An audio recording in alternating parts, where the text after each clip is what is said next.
News minute Tamil நேயர்களுக்கு வணக்கம். கச்சத்தீவு மீண்டும் ஒரு எலெக்ஷன் இஷ்யூவாக மாறி இருக்கிறது. இந்த முறை பாஜகவுடைய மாநில தலைவர் ஒரு ஆர்டிஐ அப்ளிகேஷனை மார்ச் 23ஆம் தேதி ஃபைல் பண்றாரு.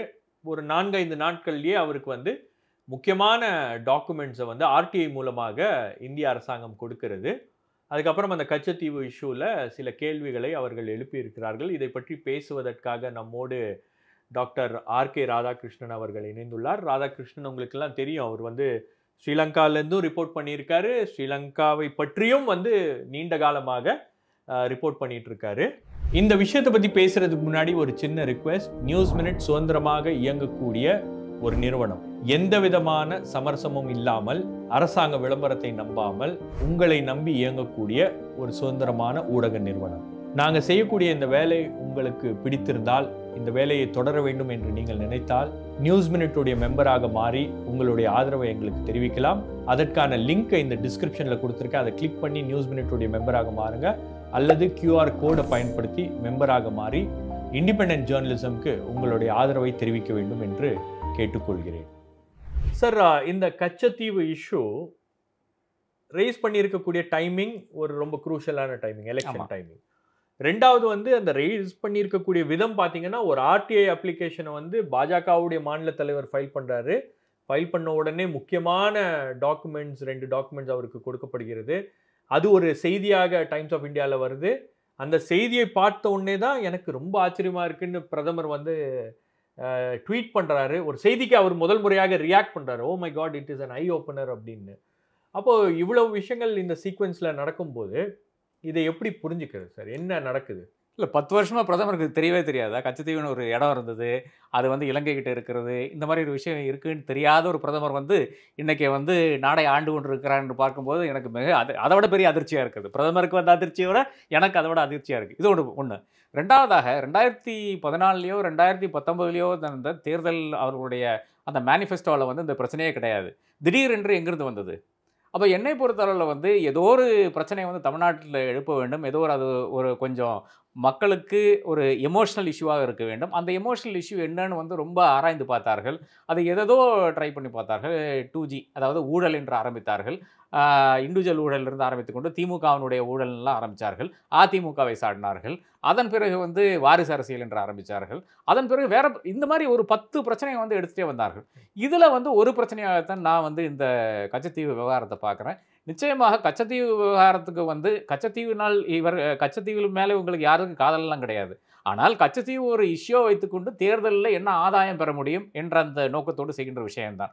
அதே மாதிரி இந்த ஆர்டிஐ போட்டாங்க 4 நாளில் வந்துருச்சு என்று பார்க்கும்போது அது நிச்சயமாக வியப்புக்குற விஷயம் தான். யாரெல்லாம் ஆர்டிஐ யூஸ் பண்ணிக்கிறோம், உங்களுடைய நிறுவனங்களே ஆர்டிஐ பல முறை பயன்படுத்தி இருக்கிறது. 30 நாளுக்கு முன்னால் ஒரு தகவலும் வராது, ஒரு நியூஸும் வராது. அப்படி வந்தால் கூட அது ஏதேனோ இது நாங்கள் கிடையாதுங்க, இன்னொரு மினிஸ்ட்ரிக்கு அனுப்புங்க என்று நாங்கள் அங்கே ஃபார்வர்ட் பண்ணியிருக்கோம். இந்த மாதிரியான பதில்கள் தான் பல இடங்களில் நரேந்திர மோடி ஆட்சிக்கு வந்த பிறகு வந்துட்டு இருக்குது.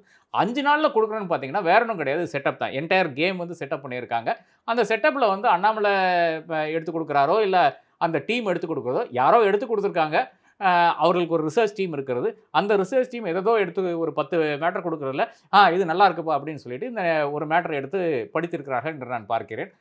அதனுடைய விளைவாக 5 நாளில் உங்களுக்கு இந்த விஷயம் வருகிறது. குறிப்பாக 2 டாக்குமெண்ட் தான் கேட்குறாங்க. அந்த 2 டாக்குமெண்ட் எடுத்துக்கொண்டு காங்கிரஸ் மேலேயும் திமுக மேலேயும் கரிவாரி பூசை நினைக்கிறார்கள். அது நம்ம நினைக்கிற இடத்துல வரலாறு ஆரம்பித்து நம்ம நினைக்கிற இடத்துல வரலாறு முடியும் போது அது நம்மளுடைய வரலாறாக தான் இருக்குமே தவிர அது நம்ம நாட்டினுடைய வரலாறாக இருக்க முடியாது. பாஜகவினுடைய இருக்கின்ற பிரச்சனையே அதுதான். எப்போ சவர்கார் ஒரு பெரிய புனிதர் என்று ஆரம்பித்தார்களோ, வீர் சவர்கர் என்றெல்லாம் வர்ணித்தார்களோ, ஏறத்தாழ அது வீர் சவர்கர் கதை மாதிரி தான் இந்த கச்சத்தீவினுடைய கதையும் பாஜகவினுடைய கண்களில் இருக்கிறது. கச்சத்தீவு அப்படின்றது ஒரு பெரிய விஷயம். நீங்கள் 2010 11 தேர்தலையும் அம்மையார் ஜெயலலிதா அந்த இஷ்யூவை ரைஸ் பண்ணாங்க. அதுக்கப்புறம் அதிமுக தான் கோர்ட்டுக்கு போயிருக்கு, பெட்டிஷன் ஃபைல் பண்ணியிருக்காங்க கச்சத்தீவை மீட்டெடுக்க வேண்டும் அப்படின்னு. அப்போ ஒரு தேர்தலில் இந்த இஷ்யூ ஆல்ரெடி இருக்கிறது அப்படின்னும் போது அப்போ மீண்டும் இந்த இஷ்யூவை அவங்க கையில் எடுக்கிறதுல என்ன தப்பு? அதில் சில புது தகவல்களோடு அவங்க வந்திருக்காங்க அப்படின்றதானே அவங்க முன்வைக்கக்கூடிய வாதம். ஆனால் அதுல நீங்க சொன்ன மாதிரி 2 டாக்குமெண்ட் மட்டும் தான் வந்திருக்கு. அதுல கச்சத்தீவு ஒரு பெரிய சப்ஜெக்ட்டா ஆமா. இருக்கும். அது சம்பந்தமா என்டையர் டாக்குமெண்டேஷன் அப்படின்றத அவங்க ரிலீஸ் பண்ணுவாங்கன்னு நினைக்கிறீங்களா? இல்ல ரிலீஸ் பண்ணான்னா முழு பிக்சர் கிடைக்கும்னு நினைக்கிறீங்களா? இதுல வந்து 14ஆம் நூற்றாண்டுல வந்து இந்த கச்சத்தீவு உருவாகிறது. ஒரு வோல்கானிக் எரப்ஷன்ல உருவாகிறது. அந்த உருவான அந்த ஐலேண்டினுடைய ஃபர்ஸ்ட்டு நமக்கு இருக்கிற அந்த ரேகைன்னு பார்த்தீங்கன்னா, 1921ல இத வந்து நாம் வந்து சமாளிக்க வேண்டும் என்று சொல்லிட்டு, இலங்கையில இருக்கிற நபர்களும், இந்தியாவில இருக்கிற நபர்களும் வந்து பிரிட்டிஷ் அரசாங்கத்தினுடைய அந்த இதில வந்து மீட் பண்றாங்க. மீட் பண்ணிட்டு, இத எப்படி நாம் வந்து பிரிக்கிறது என்ற அந்த பேச்சுவார்த்தை அந்த டைம்லேயே வந்து இது டிஸ்பியூட்டட் லேண்ட் தான். இது யாரும் கொடுக்க வேண்டிய அவசியம் கிடையாது. ஏனென்றால் இது வந்து பிரச்சனைக்குரிய நிலமா இருக்கிறது. இப்போ இதுக்கு ஒரு எக்ஸாம்பிள் உதாரணம் சொல்ல வேணும்னா, இப்போ சைனா கூட அந்த மெக்மோகன் லைன்ல வந்து பல பிரச்சனைகள் வந்து ம். இந்தியாவுக்கும் சைனாவுக்கும் இருக்கிறது. இதில சிவசங்கர் மேனன் என்எஸ்ஏ முன்னாள் என்எஸ்ஏ வந்து என்கிட்ட சொல்ற ஒரு விஷயம்னு பார்த்தீங்கன்னா, நாம எந்த வருடத்துக்கு ஒரு மேப் கேட்டாலும் சைனா கிட்ட இருக்கு, நம்மகிட்ட கிடையாது அப்படிங்கிறாரு. அதாவது 1947க்கு முன்னால் இருக்கின்ற காலகட்டத்தில் வந்து நாம வந்து சொல்றோம். பாரு இந்த ஊர் வந்து எங்க ஊர்ல எங்க இதுக்குள்ளால எல்லைக்குள்ளால இருக்குதுன்னு சொன்னா, அவன் ஒரு மேப்ப கொண்டு வர்றாங்கிறாங்க. அந்த மேப்பினுடைய அந்த கிரெடிபிள் மேப் தான். அந்த கிரெடிபிள் மேப்ல வந்து அந்த ஊர் வந்து அவங்க கிட்ட இருக்கிற மாரி காமிக்கிறது. அதே மாரி இப்போ 19ஆம் நூற்றாண்டுலேருந்து ஒண்ணு நாம ஒரு இது போட்டோம்னா, அவனும் ஒரு மேப் கொண்டு வந்து வைக்கிறான். இது சர்ச்சைக்குரிய விஷயமா இருக்கிறது. அதனால வந்து நம்ம என்ன பண்றோம்னு பார்த்தீங்கன்னா, ஒரு காம்ப்ரமைஸ்ல போய் கொண்டிருக்கிறோம்.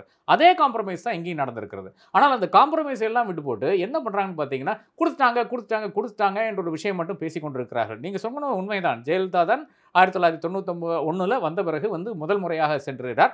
அதன் பிறகு அவர்கள் வந்து சென்றுகிறார். சுப்ரீம் கோர்ட்டை நாடி இது வந்து கச்சத்தீவை மீட்க வேண்டும் என்ற அந்த அடிப்படையில் வந்து பேசுகிறார். இதுல நம்மகிட்ட இருக்கிற ஒரே ஒரு ரேகை என்னன்னு பார்த்தீங்கன்னா, ராம்நாட்டினுடைய ராஜா வந்து அங்க வந்து ரெண்ட் கலெக்ட் பண்ணியிருக்காரு. ம். இதுக்கான ரசீதுகள் வந்து நம்மகிட்ட இருக்கு. அது வந்து கன்க்ளூசிவ் எவிடன்ஸ் இல்லை என்று கூறுகிறார்கள். ஏனென்றால் அங்க ஜாஃப்னால இருக்கிற ராஜாவும் இதே மாதிரியான விஷயங்களை செய்திருக்கிறார். அப்போ இங்க அவருக்கு ஒரு இன்ட்ரெஸ்ட் இருந்தது.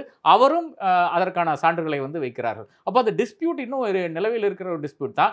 அதனால தான் ஒரு காம்ப்ரமைஸாக அந்த தீவை வந்து அவர்களுக்கு குடுக்குற மாரி. டிஸ்பியூட்ல இருக்கிற லேண்ட். நம்ம இடம் கிடையாது. குடுக்கறக்கு நம்மளுடைய இடம் கிடையாது. ஒரு தீர்மானமாகிறது. இந்த தீர்மானத்தின் விளைவாகத்தான் கச்சத்தீவு அவர்களுக்கும், பாக்கி இருக்கின்ற பல இடங்கள் நமக்கும் வருது.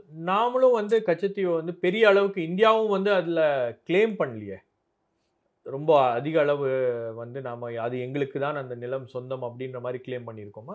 இல்ல நாம என்ன பண்ணோம்னு பார்த்தீங்கன்னா, எப்படி இந்த வந்து பவுண்டரி வந்து டீலிமிட் பண்ண வேண்டும். இதுதான் நம்மளுடைய ஒரு பெரிய ஒரு விஷயமா இருந்தது. அந்த பவுண்டரி டீலிமிட் பண்ணதுல 2 விஷயம் இருந்தது. 1971ல போர் நடக்கிறது. அதாவது இந்தியாவுக்கும் ஈஸ்ட் பாகிஸ்தானுக்கும் போர் நடக்கிறது. அந்த போர் வந்து நாம் ஜெயித்து விடுகிறோம். ஜெயிக்கிறதுக்கு முன்னால இருக்கின்ற விஷயம்னு பார்த்தீங்கன்னா, வெஸ்ட் பாகிஸ்தான் அதாவது இப்ப இருக்கின்ற பாகிஸ்தான் இருக்கு இல்லையா? அந்த பாகிஸ்தான்ல இருக்கின்ற போர் விமானங்கள் வந்து கொழும்புல வந்து ரீஃபியூயல் பண்ணிட்டு அவர்கள் வந்து நம்மளை வந்து தாக்குறாங்க. ஈஸ்ட் பாகிஸ்தான்ல வந்து தாக்குறாங்க. அதை வந்து ஃபர்ஸ்ட் முற்றுப்புள்ளி வைக்க வேண்டும். கொலம்போ வந்து இல்லை என்றால் இலங்கை வந்து இன்னொரு நாட்டுக்கு நமக்கு எதிராக வந்து செயல்படக்கூடாது என்ற இது ஒரு நோக்கமா இருந்தது. ஸ்ட்ராட்டஜிக் நோக்கமா இருந்தது. 2வது நோக்கம் என்னவென்றால், இந்த பாக் பேயினுடைய ஒரு பகுதியில வந்து நிச்சயமாக ஆயில் அண்ட் கேஸ் இருக்கிறது. அது நாம் எக்ஸ்ப்ளோர் பண்ண வேண்டும் என்ற அந்த நோக்கமும் இருந்தது. அப்ப நாம் என்ன செய்தோம்னு பார்த்தீங்கன்னா, இந்த ஆயில் அண்ட் கேஸ் இருக்கிற இடம் வந்து எங்களுக்கு குடுத்துருங்க. அப்படின்னு அந்த எக்ரீமெண்ட்லயே இருக்கிறது. அந்த எக்ரீமெண்ட்னுடைய இதுதான் நடுவுல கொஞ்சம் பக்கத்தை காணோம்னு சொல்ற மாரி, அண்ணாமலை வந்து ஒரு டாக்குமெண்ட் குடுத்து, இன்னொரு டாக்குமெண்ட் குடுக்காதனால வருகின்ற விளைவு என்னன்னு பார்த்தீங்கன்னா, இலங்கை வந்து அதுக்கு ஒத்துக்கிறது. அப்போ கன்னியாகுமரிக்கு கீழே இருக்கின்ற பல பகுதிகள் வந்து நமக்கு வருகிறது. அங்க லைன் பார்க்கும்போதே கொஞ்சம் கொழும்போலிருந்து ஏறத்தாழ 300 மைல் இருக்கின்ற ஒரு இடம். நம்ம ஏரியாவிலிருந்து ஏறத்தாழ 200, 250 மைல் இருக்கின்ற இடம். அந்த இடங்கள் எல்லாம் நமக்கு சொந்தமாயிற்று. அதன் விளைவாக இந்த டிஸ்பியூட் வந்து சால்வ் ஆகுது. இது வந்து இந்த ஏரியா மட்டும் கச்சத்தீவு என்ற அந்த ஏரியா வந்து அவர்களுக்கு சென்று விடுகிறது. இதுதான் உண்மை நிலையா இருக்கிறது. ஸோ இத ஒரு தேர்தல் இஷ்யூவா கொண்டு வந்ததுனால என்ன பயன் பாஜகவுக்கு கிடைக்கப் போகிறது? தமிழ்நாட்டுல இது ஒரு பெரிய பேச்சு பொருளாக மாற்றக்கூடிய ஒரு முயற்சி என்பதும் நடக்கிறது. இன்னும் கொஞ்ச நாள்ல வந்து பிரதமரும் ராம்நாட்லாம் கேம்பெயின் வரப்போறாரு. நிச்சயமா இதை ஆமா. பற்றிலாம் பேசுவாரு. அப்போ எந்த அளவுக்கு இந்த இஷ்யூ வந்து ரெசனேட் ஆகுது? இல்லன்னா அந்த மீனவர்களுடைய இன்னைக்கு இருக்கக்கூடிய முக்கியமான பிரச்சனைகள் என்ன? கச்சத்தீவுக்கும் மீனவர்கள் பிரச்சனைக்கும் சம்பந்தமே கிடையாது. இது நாம் ஃபர்ஸ்ட் புரிந்து கொள்ள வேண்டும். ஒரு காலத்துல வந்து நாம வந்து இந்த கட்டமரல்ல போயிருந்த காலத்துல வந்து கச்சத்தீவு உண்மையாவே முக்கியமான ஒரு இடமா இருந்தது. ஏனென்றால் அங்க தான் ஃபிஷ் நெட்ஸ் எல்லாம் ட்ரை பண்ணுவாங்க, ரெஸ்ட் எடுப்பாங்க, சாப்பிடுவாங்க. அதன் பிறகு வந்து திரும்பி வந்துருவாங்க. தண்ணி கூட கிடையாது. திரும்பி வந்துருவாங்க. மீன் பிடித்த பிறகு திரும்பி வந்துருவாங்க. அந்த டைம்ல இது இம்பார்ட்டன்ட்டா இருந்தது. இப்போ வந்து நமக்கு வந்து பெரிய போட்டுகள் ஆயிட்டு, அந்த பெரிய போட்டுகள் வந்து என்ன ஆச்சுன்னு பார்த்தீங்கன்னா, பாட்டம் ட்ராலிங்னால நம்மளுடைய ராமேஸ்வரம் பகுதியிலிருந்து ஆரம்பித்துக் கொண்டு கச்சத்தீவு தாண்டின அந்த பகுதி வரை ஒண்ணுமே கிடையாது. கீழ ஒண்ணுமே கிடையாது. அந்த அளவுக்கு பாட்டம் ட்ராலிங்ல வந்து எல்லாம் எடுத்து விட்டார்கள். இப்ப மீன் இருக்கிற பகுதின்னு பார்த்தீங்கன்னா, இலங்கை கரையோரம் தான் மீன் இருக்கிறது. அங்க போய் தான் மீன் பிடித்துக் கொண்டிருக்கிறோம்.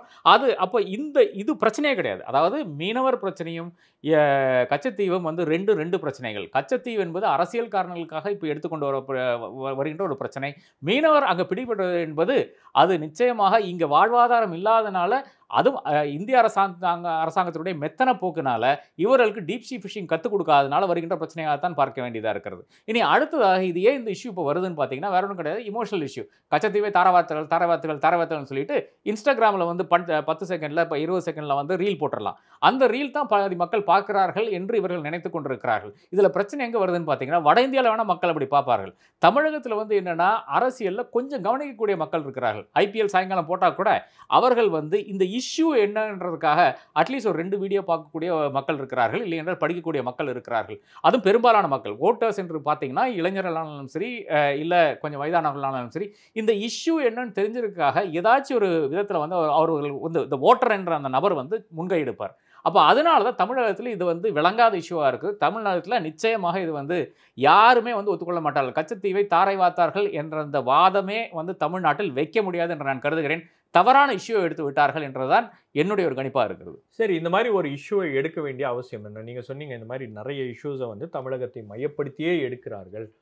காரணம் என்ன? அரசியல் ரீதியாக தமிழ்நாட்டில் அவங்களால என்ன அச்சீவ் பண்ண முடியும்? பாஜக கால் ஊன்ற வேண்டும் என்ற ஒரு முயற்சி செய்கிறது. அவங்களுக்கு வந்து இந்த ஓட் ஷேர் கூட இன்க்ரீஸ் ஆகலாம் அப்படின்னு பலரும் சொல்றாங்க.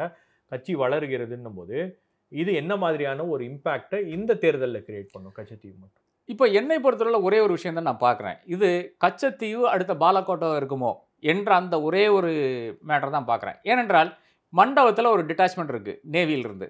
அங்கிருந்து ஒரு 1.5 போட் அனுப்பிச்சா போகிறோம். அங்கே போய் நீங்கள் அங்கே இருக்கிற அந்த இலங்கை இராணுவத்தை துரத்தி விட்டு நீங்கள் போய் பண்ணலாம். அது பெரிய ஒரு வெற்றியாக கொண்டாடலாம். பிரதமர் வந்து கச்சத்தீவில் போய் நிற்கலாம்.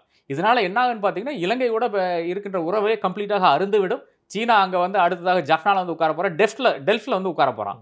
அதுவரை நாம் வந்து அதற்கான அந்த நெடுந்தீவு 3 தீவுகள் இருக்கு இல்லையா? ஆமாம், டெல்ஃபு நடுத்தீவு, அந்த தீவில் இருக்கு. டெல்ஃப் என்பது டக்ளஸ் தேவானந்தனுடைய ஊர்.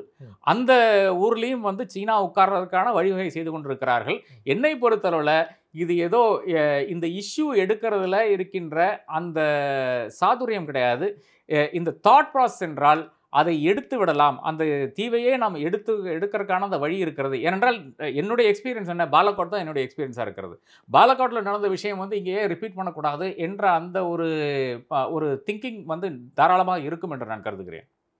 ஸோ நார்த் இந்தியாவில் அந்த மாதிரி ஒரு விஷயம் பண்ணிட்டு சவுத் இந்தியாலையும் அந்த மாதிரி ஒரு சர்ஜிக்கல் ஸ்ட்ரைக் மாதிரி ஒரு இது இருக்குன்னு நினைக்கிறீங்களா? நிச்சயமாக அதற்கான வழி இருக்கிறது. இல்லை என்றால் அந்த இஷ்யூ எனக்கு இல்லைன்னா விளங்கவே மாட்டேங்குது. ஏனென்றால் நீங்கள் எடுத்து பாருங்கள், மீனவர் என்று பார்த்தீங்கன்னா எல்லா இடத்துலையும் இருக்கின்ற, அதாவது எல்லா கரையோரம் இருக்கின்ற எல்லா எம்பி கான்ஸ்டிட்யூன்சிலையும் இருக்கின்ற அவர்கள் எங்கேயுமே வந்து ஒரு ப்ரெஷர் ஃபோர்ஸாக கிடையாது. அதாவது ஒரு ஜாதி அமைப்புனா ஜாதி அமைப்புக்கு ஒரு கணிசமான ஓட்டுகள் இருக்கும்.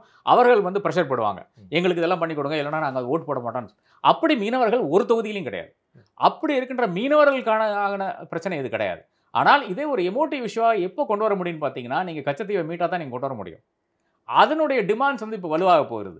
பாஜக ஆனாலும் சரி, பாக்கி கூட்டணி கட்சிகள் ஆனாலும் சரி, ஏன் நீங்கள் மீட்கக்கூடாது என்ற அந்த கொஸ்டின் வந்து கொண்டே இருக்கும். தமிழ்நாட்டில் இருக்க கட்சிகள்லாம் மீட்காதீங்கன்னு சொல்ல முடியாது. நிச்சயமாக அது சொல்ல முடியாது. அதனால அங்கே போய் உட்கார்ந்துட்டா, அங்கே இல்லைன்னா அங்கே ஒரு டிட்டாச்மெண்ட் அனுப்பி அதை வந்து ரிவைவ் பண்ணிட்டா, அட்லீஸ்ட் ராமநாதபுரத்தில் ஜெயிக்க முடியுமா என்ற அந்த நேரேட்டிவ் மாற்றத்தை தான் செய்து கொண்டிருக்கிறார்கள். நிச்சயமாக அடுத்த 2 வாரத்தில் நமக்கு இதனுடைய ரெஸ்பான்ஸ் வரும் என்று நான் கருதுகிறேன். அது நிச்சயமாக ஏப்ரல் 19 இங்கே போலிங்க. அதற்கு முன்னால் ஒரு 2-3 நாள் முன்னாடி தான் அதை செய்வார்கள் என்று நான் கருதுகிறேன். இது டொமெஸ்டிக் ரியாக்ஷன்ஸ், இங்கே வரக்கூடிய ரியாக்ஷன்ஸ் இல்லை. இன்டர்நேஷ்னல் லெவலில் இதோடைய ரியாக்ஷன் என்ன இருக்குது? குறிப்பாக இலங்கையிலேருந்து நீங்கள் அதிக அளவு இலங்கை பற்றி ரிப்போர்ட் பண்ணியிருக்கீங்க, நிறைய பேர்கிட்ட பேசியிருப்பீங்க. அங்கே என்ன ரியாக்ஷன்? இந்த இஷ்யூவை தற்போது எடுத்திருப்பதற்கு அவங்களுடைய ரியாக்ஷன் என்ன? இல்லை, இன்டர்நேஷனல் ரியாக்ஷன் சொல்லிடுறேன். அது வந்து வியன்னா கன்வென்ஷனுக்கு உட்பட்ட விஷயமாக இருக்கிறது இந்த எக்ரிமெண்ட். நிச்சயமாக இந்தியா ஒரு ரோக் ஸ்டேட்டாக காணப்படும் இன்டர்நேஷனல் பாலிடிக்ஸில். இது வந்து இந்தியா வந்து எவ்வளவோ மேலே ஒரு, அதாவது தார்மீகமாக அடிப்படையில் வந்து பல தீர்மானங்களை எடுத்து பல விஷயங்களை செய்த ஒரு நாடாக இருக்கிறது. அதிலிருந்து நாம் எவ்வளவோ மாறிவிட்டோம் என்பது ஒரு உண்மை நிலையாக இருக்கிறது. அதாவது குறிப்பாக இந்த இஸ்ரேல் பாலஸ்தீன் விஷயத்திலே வந்து நாம் இஸ்ரேலை எந்த அளவுக்கு துணைத்தோம் என்று அனைவருக்கும் தெரிஞ்ச விஷயமா இருக்கிறது. கடைசியில் தான் ஏதோ ஒரு லிப் சர்வீஸ் மாதிரி பாலஸ்தீனர்களுக்காக நாம் வந்து 2-3 விஷயங்களை செய்தோம். பல இடங்களில் வந்து நாம் அப்ஸ்டெயின் பண்ணியிருக்கிறோம், ஓட்டிங்லேருந்து அப்ஸ்டெயின் பண்ணியிருக்கோம். இதெல்லாம் வெட்கக்கேடான விஷயங்களாக இருக்கிறது. இது இன்டர்நேஷனல் ரியாக்ஷனாக இருக்கிறது. இலங்கை மக்கள் வந்து 2022 தான் இந்தியாவுக்கு ஒரு இமேஜ் மேக் ஓவர் என்று வருகிறது. ஏனென்றால் 2022 வந்து அங்கே கோட்டபாயா வந்து தூக்கி அடிக்கிறாங்க. அங்கே பெரும் பொருளாதார நெருக்கடி வருது. அந்த நெருக்கடியில் வந்து இந்தியா போய் கை கொடுத்து உதவுது. இதுதான் விண்டேஜ் இந்தியா. ஒரு காலத்தில் இருந்த இந்தியாவுக்கு ஒரு உதாரணமாக இருக்கிறது. $4 பில்லியன் கிட்ட வந்து அவர்கள் உதவி செய்கிறார்கள். அப்புறம் பல மெட்டீரியல் ஹெல்ப்லாம் நிறைய செய்கிறோம். அதன் பிறகுதான் இந்தியா என்றால் ஒரு நல்ல ராஜ்யமாக, நல்ல நாடாக வந்து அவர்கள் காண்கிறார்கள். அதை வந்து மறுபடியும் வந்து இந்த ஒரு இஷ்யூனால இன்றைக்கு அங்கே வந்து பத்திரிகை செய்திகளை பார்த்தாலே நமக்கு தெரியும் எந்த அளவுக்கு மக்கள் வந்து கொந்தளிச்சு போயிருக்கிறார்கள். மறுபடியும் இந்தியாவுக்கு இந்த டெரிட்டோரியல் எக்ஸ்பேன்ஷன் என்ற அந்த மோடில் வந்து இந்தியா போகுதா, இந்த மாதிரியான விஷயங்கள் வந்து அங்கே ஒரு அச்சுறுத்தலை, நீண்ட அல்ல இல்லைன்றால் ஒரு பெரும் அச்சுறுத்தலை வந்து அந்த நாட்டில் உருவாக்கி இருக்குது. ரைட் சார், ரொம்ப நன்றி. பார்ப்போம் வருகின்ற நாட்களில் இந்த இஷ்யூ எப்படி பேன் அவுட் ஆகுது, என்ன மாதிரியான ரியாக்ஷன்ஸ் வருதுன்னு பார்ப்போம் சார். எங்களோட இணைந்து கொண்டு உங்களுடைய கருத்துக்களை பகிர்ந்து கொண்டமைக்காக ரொம்ப நன்றி. நன்றி ஷபீர்.